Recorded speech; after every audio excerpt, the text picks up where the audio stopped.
Oh, Good morning. morning. Nice to formally meet you, Kate. I'm Carmi. I Hi, didn't get a Marnie. chance to really touch base with you at Summit. I didn't know you were there.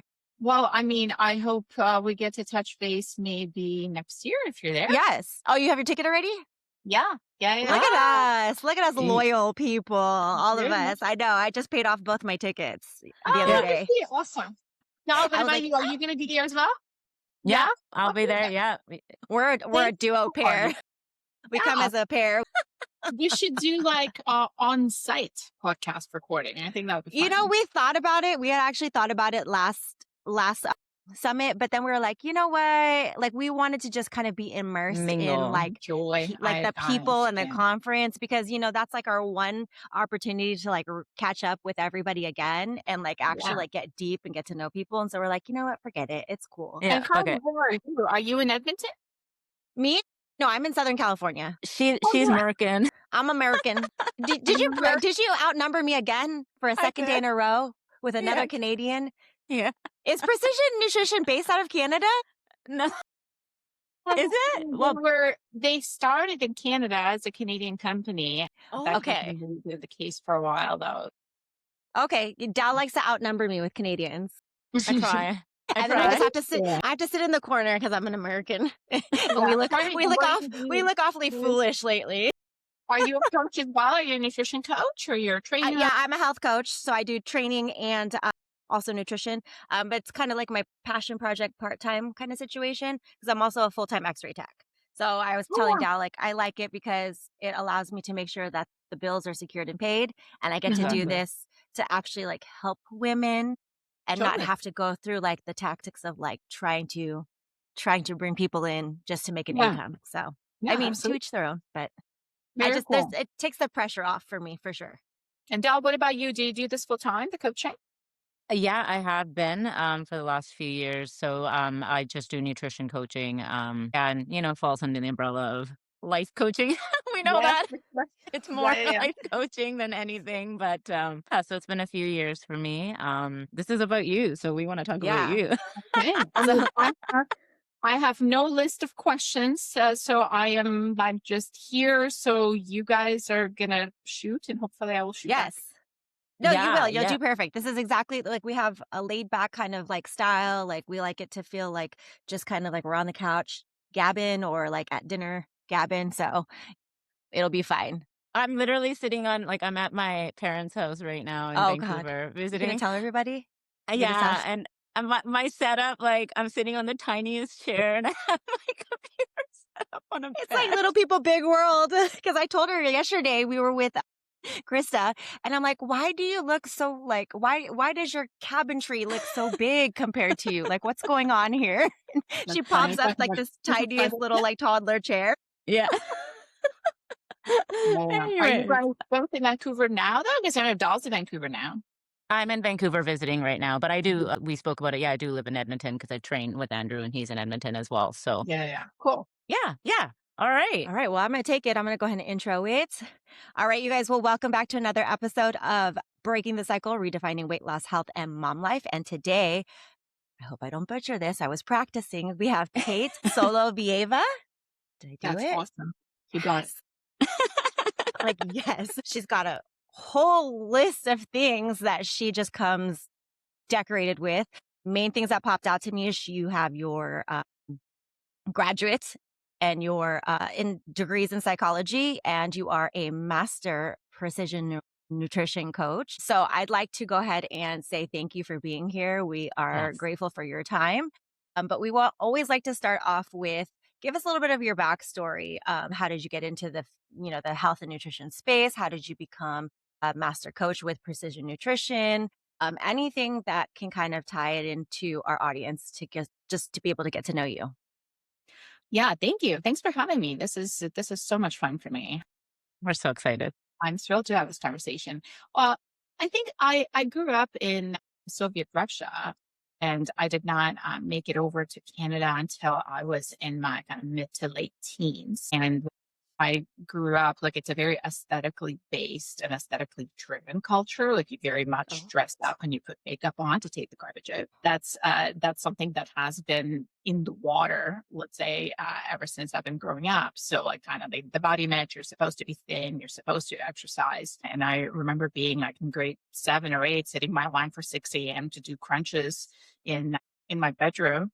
And it Oh my wasn't God. until probably over a decade and a half later, when I was now in Canada and I was working, I was a college professor at the time. This was kind of my previous life teaching psychology, Yeah. college university level, when I really started getting curious about the impact of nutrition on health and performance and also aesthetics. And it was at that time when I took kind of a life changing Eat, Pray, Love trip to India.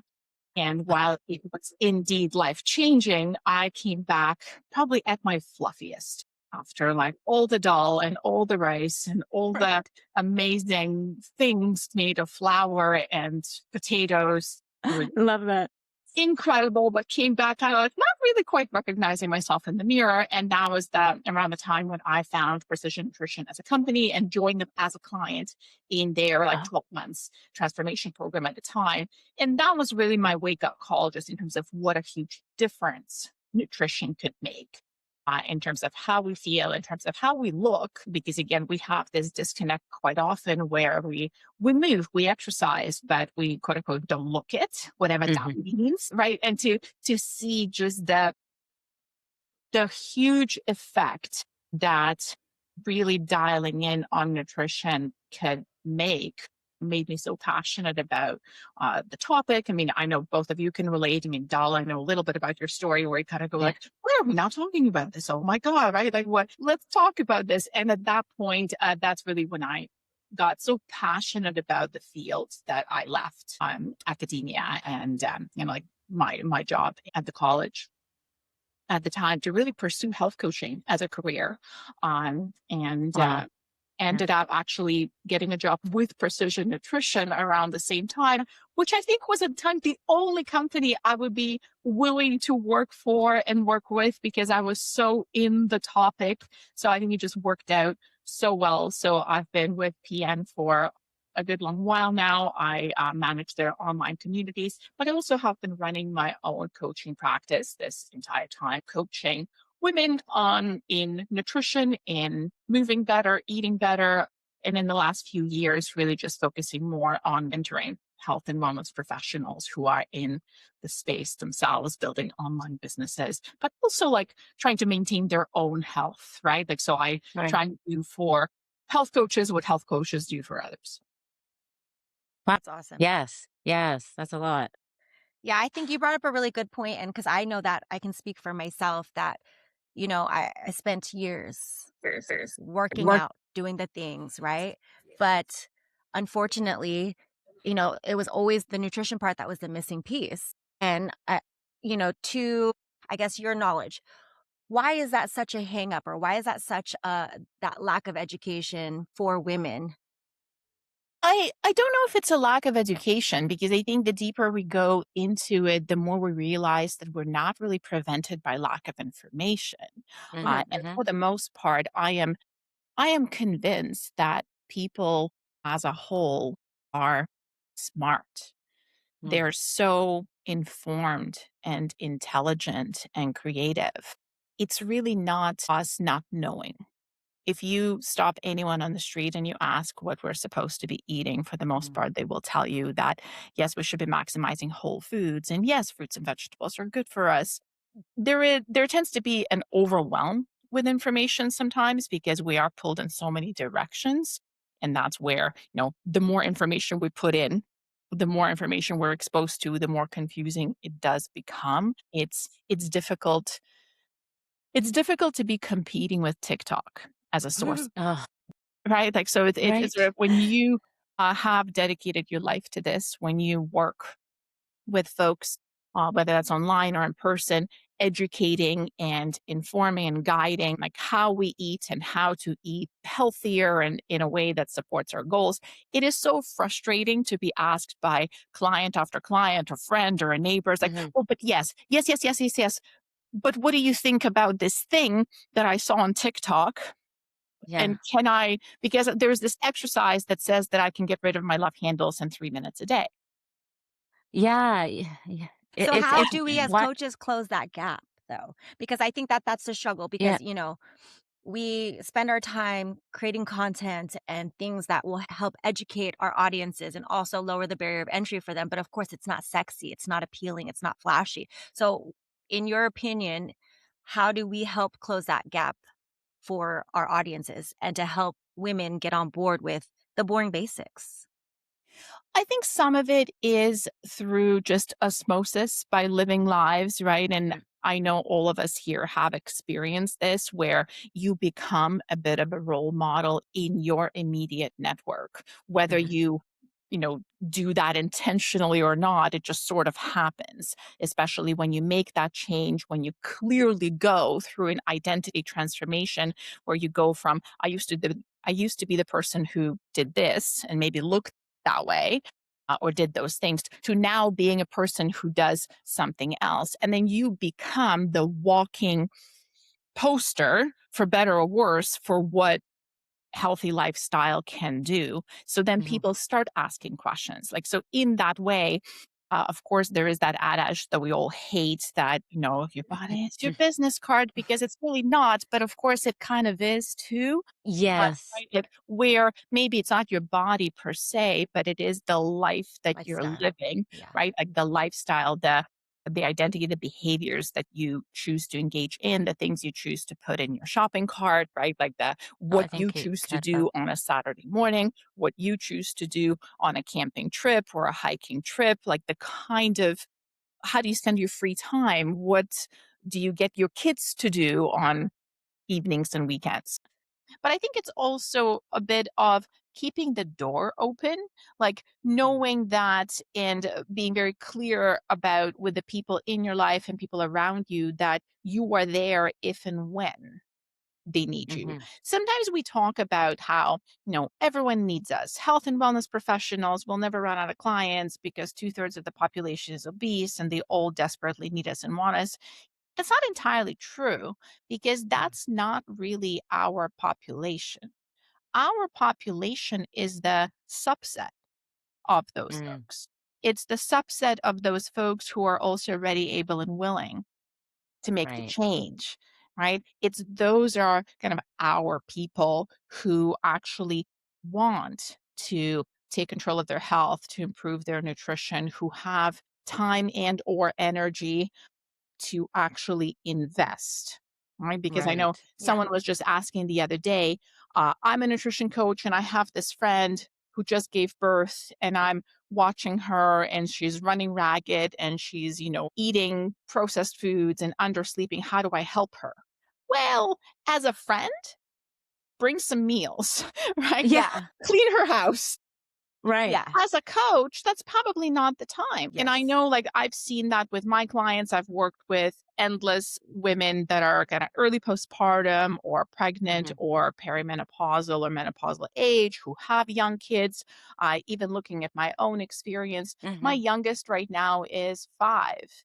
And it's Me just too. now that I'm starting to feel like I have some sort of brain space to do anything, right? That is Yes. above and beyond keeping them alive, right? So where and I remember like Yeah. it's kind of such an entertaining experience to be on both sides of because before I had kids at that point I've already worked with women for many years, coaching them through kind of like the postpartum, like early days, and then being Yeah. there myself. Thankfully, I've never had a coming to Jesus moment where I was like, "Oh my God, I was coaching everybody wrong." Now that I'm a mother myself, Right. uh, because I do coach from the client centered perspective, it always has been along the lines of like, "Well, I'm not a mother. I have no clue.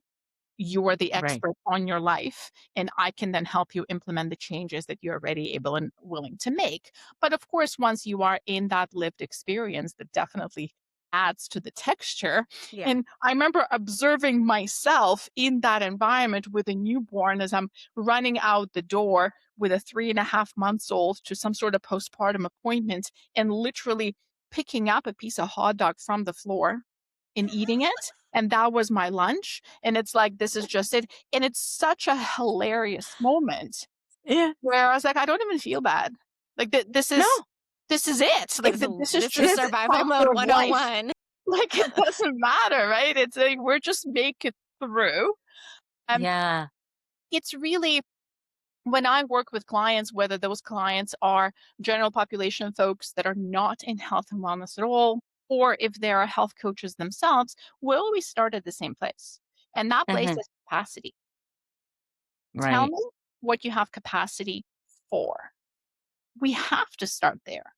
So the fact that you came to me and you want to hire me to help you, it tells me that you have some capacity. Mhm. Already. Mhm. You have already Yes. self-selected, and you said, "This is important to me. I wanna put some money down. I wanna put some time down."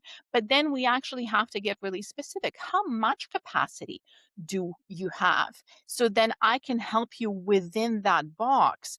Any good personal trainer or strength coach will start there as well, because what is the point of me handing you a strength training program that has you training at the gym 5 days a week for an hour each day if you don't Mhm. have that kind of time, right? So we Right. have to start at like, what are you able to invest right now, time wise, effort wise?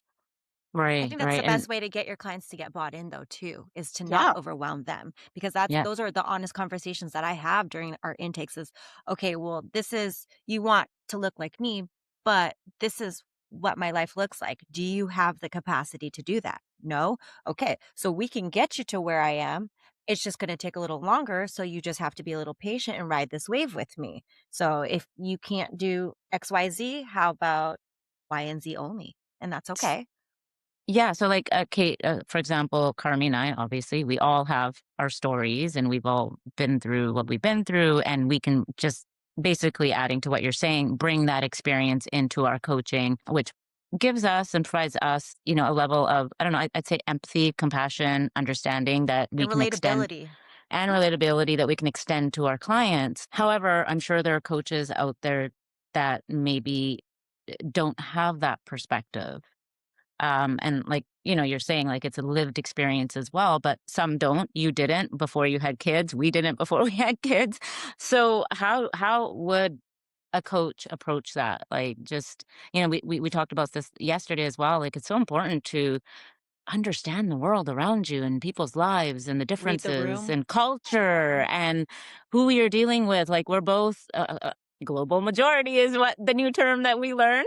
But we're women. We're from different cultures, and that has shaped us and who we are, where we are. Just like yourself, and you had talked about ingrained beliefs and all of that in your culture as well. So, yeah, your thoughts on that? I always think in terms of controllable and uncontrollable factors.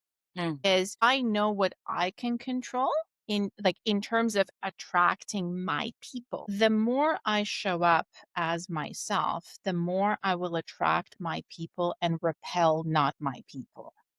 mm, And I think that in itself actually does a lot of work for us. I will never forget a client that has asked to work with someone else. They were assigned to me as a coach.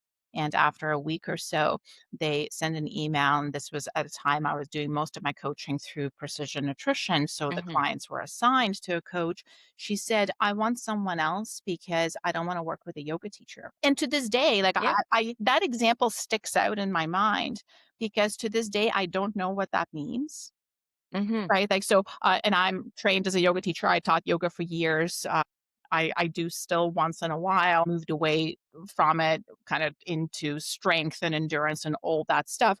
But I remember this person who learned about this aspect of me through bio or somewhere else she read it Ah, that I was a yoga teacher. And that said something to her about me. I don't mhm. know what it is, but Right. something that was enough of a disconnect where she wanted someone else. Hmm. And that's fine because I can't really control that, right? Like that's what Right. I mean about controllable and uncontrollable. At the same time, I have never I've never leaned my coaching practice into motherhood as some folks do, and I think that's a great way to go if that's Yeah. something that kind of speaks to you. So I've never said like I work with moms, right? Like, or I work with postpartum mamas and like get them back to whatever. At the same time, some of the clients come to me and say, Kate, I want to work with you because I know you have young kids, Right. right? Exactly. But Exactly. Yes. right, Yes. that's totally fine, right? Like that's never been kind of like on my marketing and the bio, but they know that I don't hide that. Like you kind of see my kids pop up on like social media feeds and stuff like this. So that's kind of a known fact about Hmm. my chapter of life. And some people will find that important enough as a Hmm. relatability thing to say you get it. At the same time, when Right. I look at my coaches, whether that's a nutrition coach I've worked with or strength coaches I've worked with over the years or running coaches, that has never been an important characteristic for me. Like I never look for a fellow parent. Right. Sometimes I end up with fellow parents. Uh, a lot of the coaches I've worked with have been child free by choice, right? Or decided they never want to have kids or haven't had kids yet, right? So those are the pieces that we don't really control, right? Right. So Right. if somebody says, oh, like I'm child free, you have kids, I don't want to work with you for that reason, cool, right? Like there will be health and wellness coaches that are probably leaning specifically child free, dual income, no kids Yeah. population. I'm sure that's a thing, right? And you're going to find those folks. So that relatability and the lived experience, I think, is important. Probably to everyone to some extent, but what it is you're going to look for will vary. So Dal, with yourself, like you obviously have a story of having lost a large amount of weight, Yeah. something that I have never done, and Right. or never had to do, rather, right? And I've worked with folks who have large amounts of weight to lose.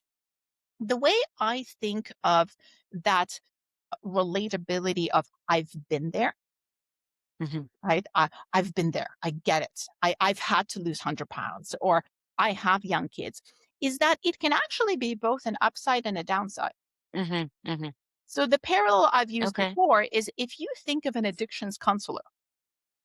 So think of having an addictions counselor where one counselor is a former addict and the other counselor is not a former addict. Hmm. Is one of them a better counselor than the other? It's a trick Not question because necessarily. some would It say depends. yes. It depends, right? Some would say yes if you are the kind of person to whom like lived experience is very important. You're going to say, I want to work with a former addict who gets it. At the Mm. same time, there's the tricky part because if I share a certain lived experience with you, it becomes very tempting to draw parallels, Yeah. Right. even though our experiences might be completely different. And that Right. becomes sticky because if I've lost 100 pounds in my own, I could say, Dal, you're looking to lose 100 pounds. I get it. I've been there. At the same time, my setup, maybe I had an incredible amounts of support. Maybe I had an Yes. incredible amounts of financial freedom. Maybe I didn't have to work, right? Like your situation could be completely different. And at the same time, right? Like there is that, oh, I get it. I've been there, actually pulls me away from the client's experience. And Right. I can Right. sometimes be a better coach to you if I haven't shared that experience with you. Right, not bringing our own biases in and Exactly. being really aware of that for sure. Yeah, I Mhm. can see that. I think it's something that like I've learned just over the last few years myself. It's like our lives, there's so many variables at play, like you said, so Mhm. many variables. And just Carmi and I talk about this all the time as well, like just different seasons of life. Mhm. And just touching on what you're saying, it's like really meeting these clients where they're at, right? The small steps, the behavioral PN is all like it's a lot about behavioral changes, small things, taking everything into account, like not just of the person wanting to lose weight. How does I want to transition into like your background, psychology? How does that come into play? Because I know for me, it was huge. And it has been for many of my clients that I work with. That piece, I almost think that I don't know. It goes hand in hand. It's not separate, but to what extent? Well, I think it's such a strong set of skills to have Yeah. because as we know, it's really more so about the behavioral change and what makes people tick and what Yeah. makes people motivated. I often see coaches that are starting out go like rabbit hole full on into the biology and the anatomy, right? And then they kind of some really dig it and some really enjoy it, but some get overwhelmed with the terminology and they're like, oh my gosh, like I will never learn this. And I kind of chuckle sometimes because the number of times that my clients have asked me about a biological term is zero, ATP. right? Like, yeah, no, that's exactly right. Like, so it's just funny because it feels like we overemphasize the thing that actually matters way less, which Right. is really seems to be a human tendency. Like, it's not really nutrition specific, psychology specific. It's the fact that we tend to overemphasize the thing that is easier, which is why people often go into training and exercise and they Mm. overemphasize that piece and not the nutrition piece, because that tends to be more straightforward. That tends Mm. to be much more tangible. You can follow the workout and you can see your bicep curl number go up. And this is Tick, why, tick. right? We Yeah. also kind of get very attached to the number on the scale because it is so specific. It is so clear. Like, is the scale down? Good girl, right? Like, is the scale up? Bad girl. Like, it's Bad. just Yeah. right where did I improve my sleep this week? Yeah. It is such more nebulous, ambiguous, hard to grasp thing, right? We can talk about aura and trackers and but again, it's an app giving you a good girl, bad girl score yet again, right? Like it's yet another number. Like we love that specificity where if you actually look at what makes people move forward in the Right. identity formation and goal achievement, it is so freaking messy and drippy It and is. just complicated and just like not perfect. And there's no And straight, it's up and down. and it's up and down. It's Let's not. Yeah, let's talk about the identity shift that fundamentally has to happen. Like, and for me, my personal experience as well, I had to do the things to become the person that I was envisioning, right? Like I had to start somewhere. And as far as motivation is concerned, and I mentor with Jeb, and what I'm learning is like when you say ready, willing, able, that the person that's reaching out is already motivated. Them just reaching out, that there's a There's a intrinsic spark motive. already there. Mhm. Yeah, right. Now I totally lost my train of thought. See, You were perimenopause. talking about identity Sir, shift. The identity. identity Yes, shift. yes, yes. So yeah, I feel like that's such an important piece of this. And without that, does the behavioral changes, do they stick? Thoughts on that? Not long term, but I think what is so fascinating to me is that there seems to be quite a lag between Mhm. the behavior and the identity, right? It's Yes. almost like you have to act your way into the identity. And that can take weeks, months, years. Years. Years. Yeah, for And sure. that can Yeah. be a little bit of a depressing thing to say, right? Mm, It's like, well, but it does take a long time and time passes anyway. It's like, well, we could do nothing and 2 years are going to pass anyway, right. or we could work on a goal or identity and the time is going to pass anyway as well. So, whatever big change that we're undertaking, I think that there's just a difference between doing the thing and Right. being the person. Like you hear people Okay. talk like, I'm not a runner, I run. And you're like, well, okay, we could sort of argue. Like, it's so interesting to see how people react to that because some folks get like really passionate. They're like, no, no, no. If you run, you're a runner. That's okay. Like, anyone is a runner. And it's funny because I actually don't agree because if you don't feel like a runner, then you're not a runner. It is okay to not feel like a runner because I don't want to identify you for you. There you go. Yeah. There you go. I don't Yeah. want to Right. assign identity to you. That seems like a really strange argument to have with someone Hmm. where they tell you that I'm not a runner. You're like, no, you are. And you're like, okay, but you got to feel like one, Yeah. right? Yeah. And the thing is, so the lag that I'm talking about is when I think of some of the largest identity shifts in my life, they have taken years and they Yes. have been almost counterintuitive to the actuality of my life. What I mean by that is many people find it very surprising that I've only been identifying as a runner for a few years. Mm. I've been racing for 15 years.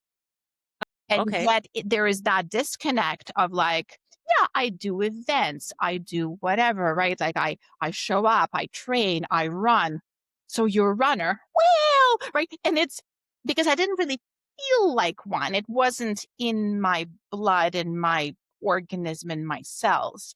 And an even more extreme example that I've really been only reflecting recently because, I've been processing it actively. I haven't really been identifying as a mother Huh. until a couple Interesting. of years ago. My oldest is almost 8, right? But again, there is that difference between like, I have a kid, I have a child. So, yes, I am a mother, Yeah. obviously, but I might not feel like one as a like part of my identity that is integrated and important.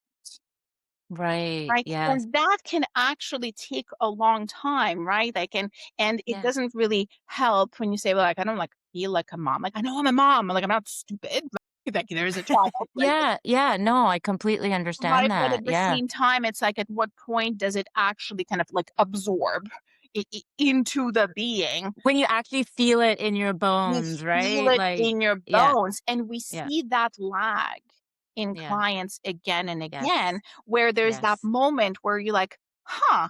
I'm thinking of an example, it gives me goosebumps every time I think about it, where I had somebody tell me how they've quit smoking, and Mm-hmm. they haven't smoked for a year. And so, strictly speaking, they were non-smoker for a Yep. year, but they would think about cigarettes all the time. They would Mm. see people smoking and they would crave it, right? And it hasn't left them. And then there was that day when they were coming outside out of an academic building, and someone said, "Hey, Bob, do you have a lighter?" And he said, I don't smoke." And he didn't Ver- even realize what happened until it slipped. yeah. And it was that. Right? Wow. And that was the moment when he truly felt like a non-smoker. He became So everything Right. finally caught his it beliefs caught caught up. up to him. Yeah. Exactly. The identity has caught up to the behaviors, but he worked so hard for weeks and months leading up to that, working on the non-smoking part of it. Mm-hmm. Like, he Mm-hmm. actually hasn't smoked for weeks and months, but hasn't felt like a non-smoker up until that very moment. And then it's sort of like when people talk about a click, like that was a Yes. click for that person. Yeah, and something just tying this back to what you were saying before as well, like, as far as coaches and Carmi and I talk about this as well, but like letting go of that timeline because we know and we realize it does take a while and it's all of these what seems like minuscule things that you're doing every day, but Mhm. they are compounding. And it's very true that one day you're just like, oh, because I know for me, for example, as well, I caught myself because for me, it wasn't just weight loss. And I truly believe it's not just about weight loss, it's about so much more. Again, going into the identity shift. I was a miserable person before. I was, right? There was a lot of projection, all of that. And I caught myself one day, and then after that, several times, but just approaching situations and in life differently, not road raging, the emotional regulation skills that I had learned, being kinder, and just seeing people from a different lens and a different perspective, and just being curious. And I was like, huh, wow, like I'm that person. I'm that person. And that's when it clicked for me that, like, yes, Well, all of these changes have occurred. and I will contradict myself kind of immediately because on one Right. hand I said, I don't want to assign identity to people. Right. Except sometimes I do on purpose if I Okay. know that that is identity they're working on. Right? Okay. Because then Right. I can actually encourage you to see yourself in that identity by seeing you in that identity first. Right. So, and I, Right. I, I see that the lag between the behaviors and identity thing I see all the time with coaches, because if I work with coaches, they're starting out, right? And they don't quite see themselves as a coach yet. They're Right. not quite calling themselves a coach yet. They want to, they aspire to, the one day they're hoping to. And interestingly, they are oftentimes already coaching. They're Right. already helping people. They're already that role model. I bet that was the case for you for Mm-hmm. months, right? If not years Oh yeah. before you Yeah. actually called yourself a coach for the first, Yeah. right? Like you were that role model. So if that is the case, I would very often, like if I work with somebody, I would respectfully address them as a coach. I will say, Right. "Hey, coach, how are you doing, coach? How's your Ah, practice going, coach?" Right? Like there, it becomes that like formal address. Yeah. right. In It's it, almost like helping them get past those self-limiting beliefs because a lot absolutely. of it is that because Wow. when you as the coach see that that client is wanting to be that quote unquote identity and Mhm. they're working towards it, but That's it's right. still sometimes that infighting within their brain of like I'm trying to be that person but I'm still not there, You got but they're there because they're working towards it, so it's up Mm-hmm. to us to help them validate that they're And see taking that. the Yeah. action to move that's there right. and help quiet the self-limiting beliefs because I think And that we that's what a can lot of it is. we can practice the label in the Mm, enclosed private space of our Mhm. relationship as well, the safety. where Yeah. right, like you can hear it, you can try Yes. it on your skin, right? Like you don't have to call yourself a coach to anyone out loud quite yet. And I see coaches do that all the time with their kind of general weight loss fitness clients by calling them athletes, right? Like my Mhm. athletes, you're an athlete, right? Like my athletes are this, my athletes are that. Like again, it's that Mm, honorary aspirational label that you place upon very seriously and very intentionally to help people kind of reach for it. right. Yeah. Right. Yeah, no, and speaking of labels and language, there's some so I remember when I first started out, like restriction was a bad word for me. Mhm. Because how I defined restriction was based on everything that I had gone through for 2 decades of yo-yo dieting, and it was restriction meant elimination. I realize that now. So restriction wasn't restriction in you know, how we maybe commonly refer to it as or people see it as. You had a post, you talked about restriction and restraint. And now I see that. Like I feel like vocabulary matters. And sometimes reframing things as you do for your clients is really important. So like I like to use the word guardrails and rules. I think it was restriction and rules. That's what it was about. So could you touch on that just about vocabulary and maybe sometimes it's not a bad thing. These things aren't necessarily bad. I think it's the difference between the intent and impact.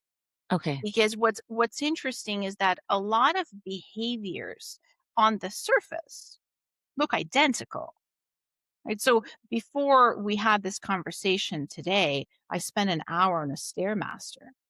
Mm, Was that restrictive?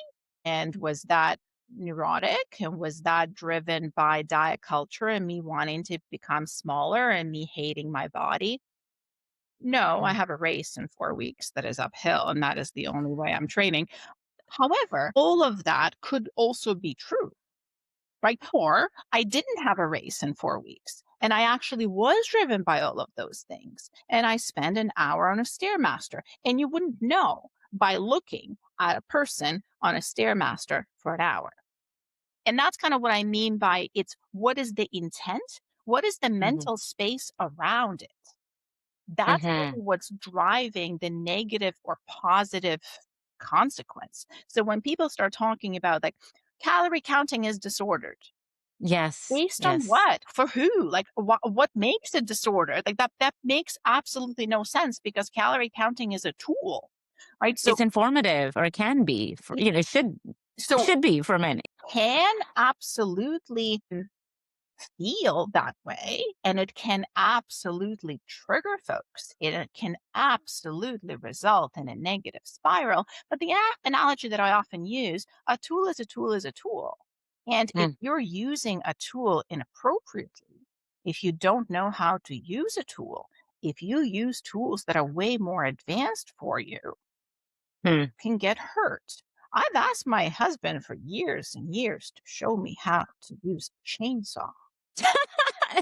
He won't. And he has been refusing for a very long time, right? I don't want to know why, Kate. I don't Well, want to know. because he knows me very well, right? And calorie counting is a chainsaw.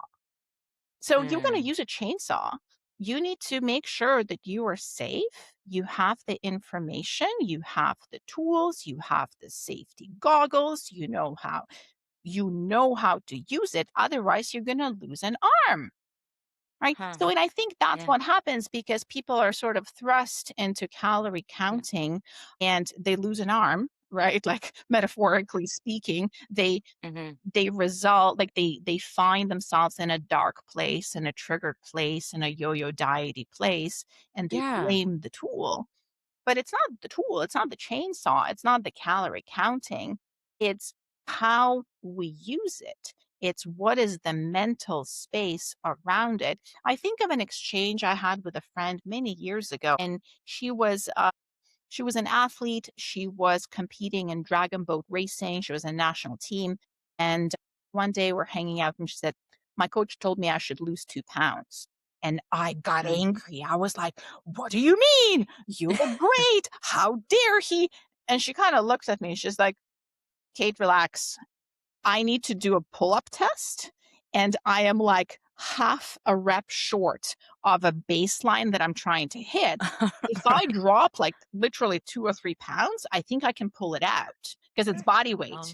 And I'm like, so she Right, they're was right. not neurotic about it at all. And it wasn't about her appearance at all, right? It was very much tied Performance. to an athletic performance thing. Like he was very neutral about it. The coach was very neutral about it. Like they were all very happy about it, right? It's like I got offended on her behalf. You're like, how dare a man tell you to lose weight? Yeah.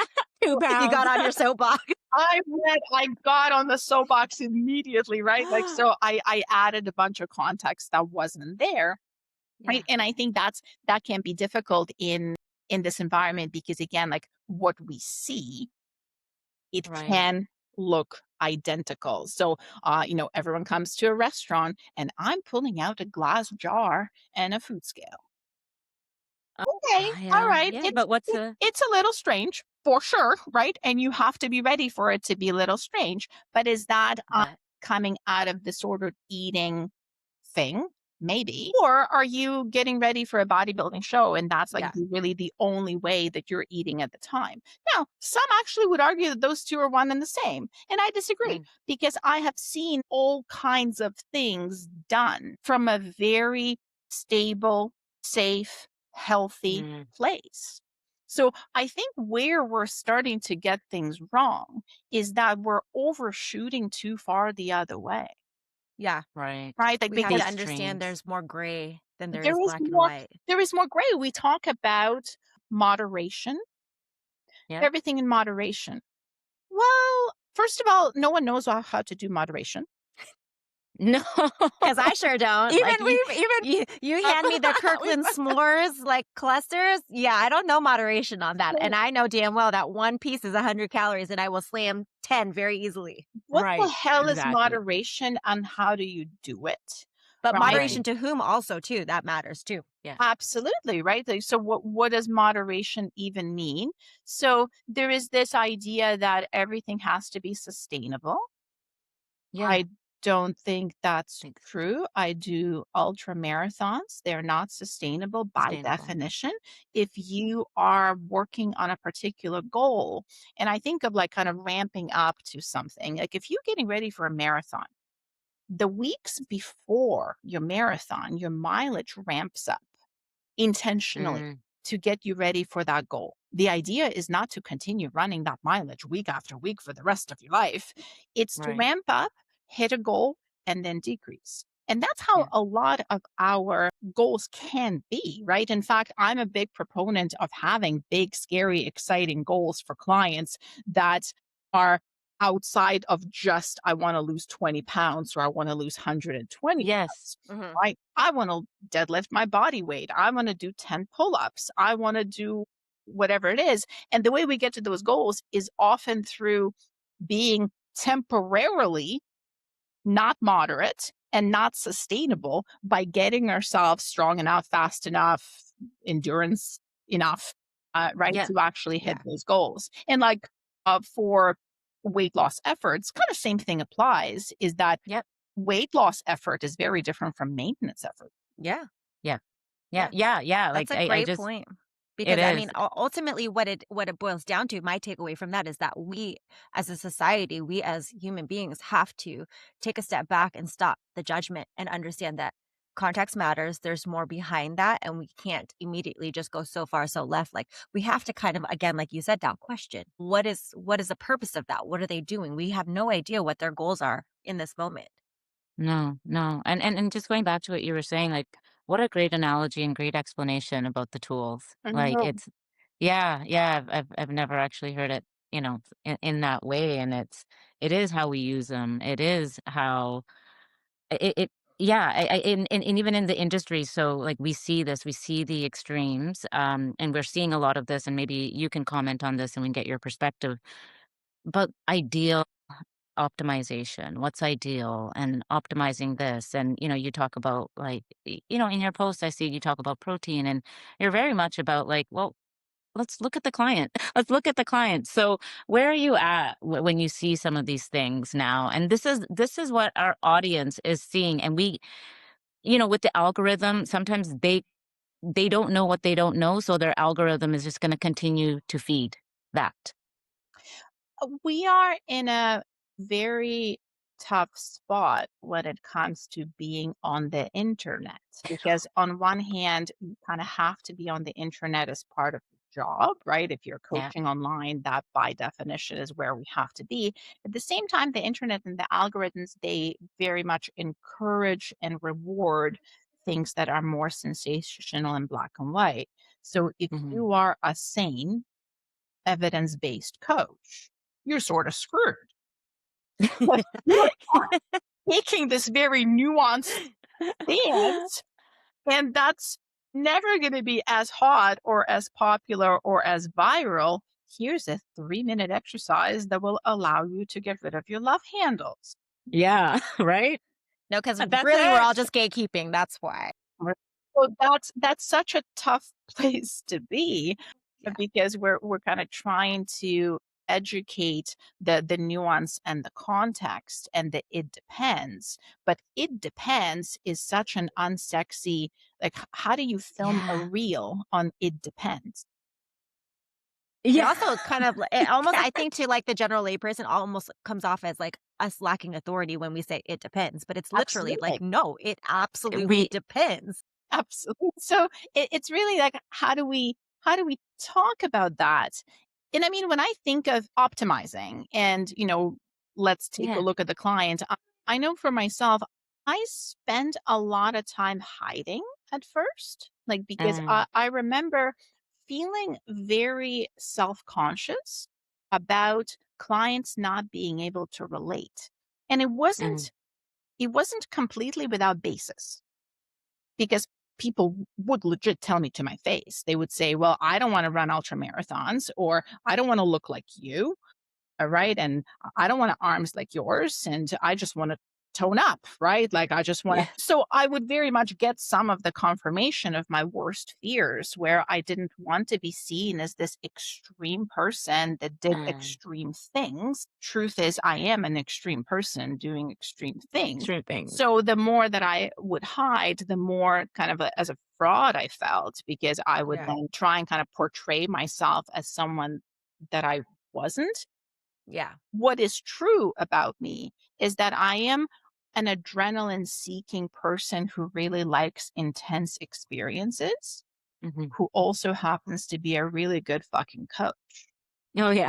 So I don't care if you are want to do ultra marathons or not. In fact, I think most people don't and most No. people shouldn't, right? Like that's Yeah. but No, You're like, thank that's you. okay. Leave the sadism to me. It's but I not a don't Yeah. problem.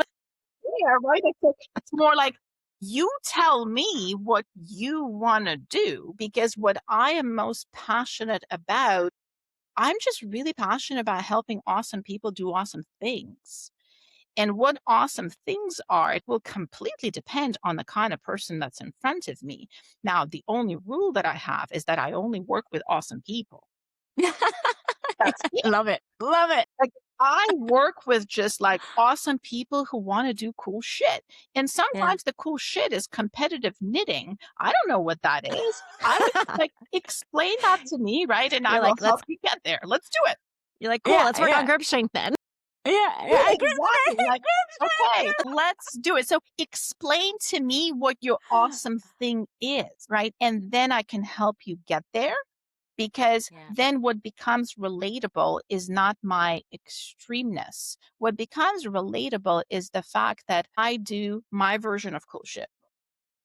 And Yeah. that's just what it happens to be, right? And then I'm completely unattached to the kind of cool shit that you choose to do and choose to be. Right. So, and that might be like, well, I have trouble going up the stairs and I don't want to have trouble going up the stairs, or I want to climb this mountain, or I want to go on this hike, or I want to, ride my bike till I'm 85 years old, or I want to learn how to use a kettlebell because it looks badass and I think it'd be super fun. And that's, I think, where I get really excited. Like, I think some of the funnest clients that I work with are folks that are lifelong athletes, or even funner in some ways is folks who I can help make a transition from weight loss mode to athletics and performance. And I then think that's our goal. I Hey. have these like masters athletes who have never been an athlete in their entire life, but now they're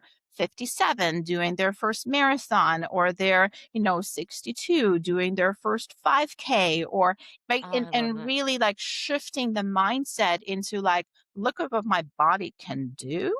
Mhm. That is so much fun and is so fulfilling, and it just feels like such a much more rewarding and interesting goal than like, yay, the scale went down a pound. It's like, And okay, it's up to and it's up now, to and now. Exactly, right? let's spend 5 minutes explaining. Yeah, I'm That's a not. very different feeling than Yeah. yay, I just did my first triathlon. Right? Mm-hmm. Like, that's Yes. really cool. Yes. Yes. Having goals outside of weight loss, I think, as a coach, I know for me, my coaching and my messaging, and I know it's lame and there's no buy-in from immediate buy-in from people, but it really is about progress beyond the scale. Mhm.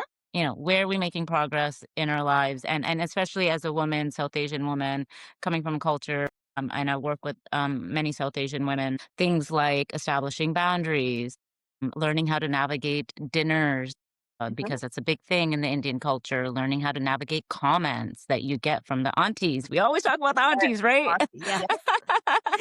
And just navigating life and all of these things and their kids, and it's okay if you don't want to go to the gym. Let's find, like, exactly what you're saying. Like, is knitting your hobby? Fine, cool. Yeah. Like, let's just work with that. And so, yes, it's not popular, but the progress beyond the scale and just having those goals, different goals, is so important. I know But it has been for me. this is why we also are kind of very vocal about like plans and coaching. Your coaching experience has to be unique and individualized to each and every client. Like those coaches, no offense, I'm going to say it. I'm going to be a Say little it. bit of an Say it. asshole right now. Go there. Those cookie cutter plans don't work. They don't Yeah. work. I mean, if you have a type A person who's like, just give me what I want so I can get the results, cool. But most of us are not getting those people. We have to understand that we have to tailor things to each and every single person, because Dal's a mom and so am I. But my kids are older, so my life looks a lot Mhm. different. I've had a client who were like, well, I want to do it like you. You can't. You can't. You can't, because your life is different. Mhm. Plain and simple. You've got a newborn on your boob. I don't. So let's lower those expectations a lot, because I don't have, I have kids where I'm like, unless you're bleeding or dying or not breathing, don't come into the gym. Leave me alone. You're You have a- you're getting a hot dog out of the fridge and cooking it, not off Yeah. the floor. So like, let's be realistic about things. Well, and Yeah. Dal, I don't think that's lame at all. I think that is, I mean, it's the algorithm thinks it's lame. I'm Exactly. I Algorithm know. thinks you're boring, doll. Your shit's more than 3 sentences. They're moving on. But I also think here's the thing, because we don't think here's the three women in the room. We don't think it's lame.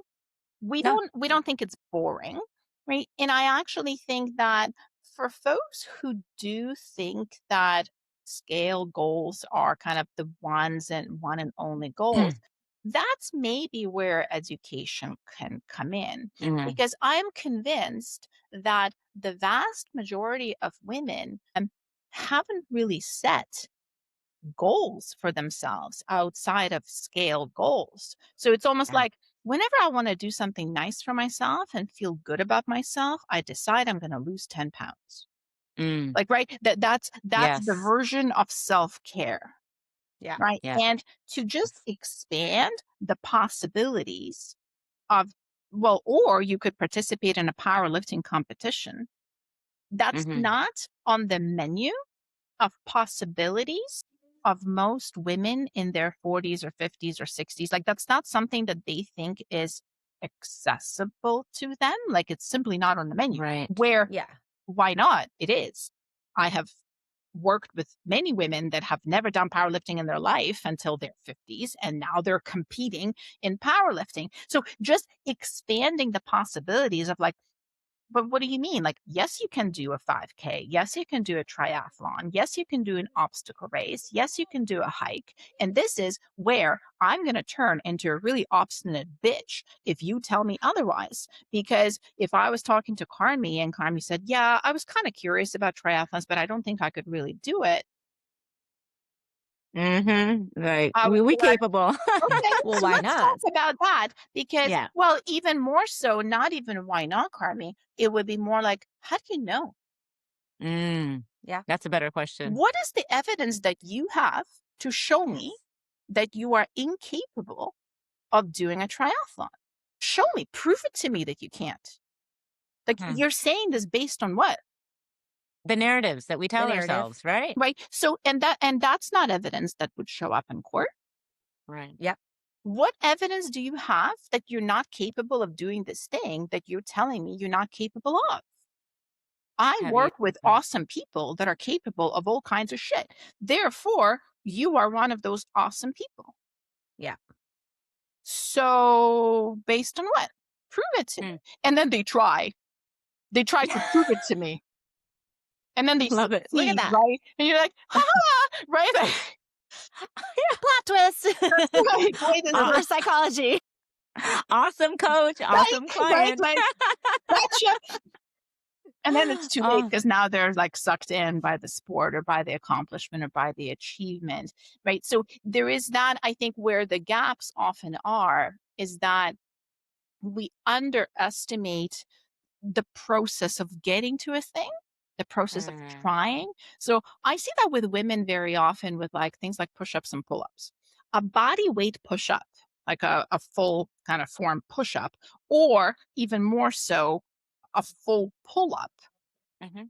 are such an awesome thing to do. Like they just feel so good, Yeah. right? Goals. Yes. There's this like Yes. baseline of a thing for women, especially, right? Because it takes quite a bit of upper body strength. So women would express these things like, oh, I can't do push-ups. Never been able to do push-ups. And I would say, okay, how do you know? And they say, well, like I would try it and then I just can't. Fair enough. Okay, you've tried it at least. Like you know you cannot. What have you done in the past to make sure that you could? Like, how did you work towards it?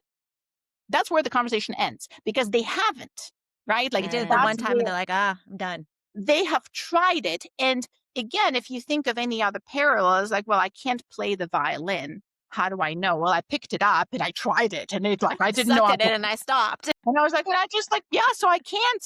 It's like, okay, you mean like you didn't take like lessons for 6 months, and but it's the same thing, right? Like there's the right. perception Right. that you somehow should be able to just do it, where give me 6 months and I can get most women to do a push up.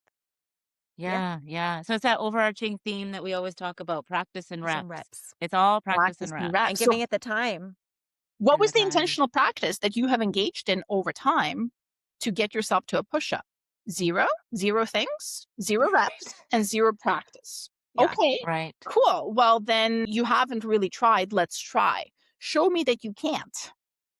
It's so funny when, as you're speaking, I'm in my head, it's a conversation that's going through my head is how we speak to our children, how we try Mhm. to, tell them like, "Hey, oh, I'm not good." "Okay, why do you feel like that?"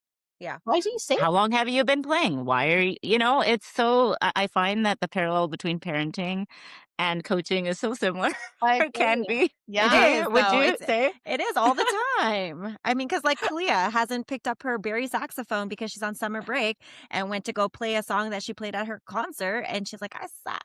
Well, babe, when's the last time you played it? Yeah, At the exactly, right? concert 3 months ago? Okay, Mhm. well, yeah, I guess you better get at it then. Pop open that case and go get it, girl. No. And Yeah, then lo and yeah. behold, after some practice time and reps, and she's sounding decent again. Exactly. Okay, Kate, we don't want to take up too much of your time, but I do want you to maybe touch on your mentoring. So you're also mentoring coaches. Would you mind sharing that with us? Because we do have a lot of coaches that listen to our podcast. So I think that would be really useful information. Yeah, so I work with folks in health and fitness, primarily folks that work online. And the Okay. vast majority of my people, they're either full time online coaches or they run their online practice as a side hustle while working full Right. time in a different field. And my mentorship is 4 months when we work together one on one, kind of like all hands on deck, my eyes on you, and I'm Okay. all up in your business. Business. So She'll give me all the passwords to all your emails. that's right. And we do kind of different things because some coaches work on more of their own health and Okay. wellness and they sort of want someone to be accountable to. Others are building online businesses and we kind of look at how they show up and how their marketing can align with who they want to work Mm, with.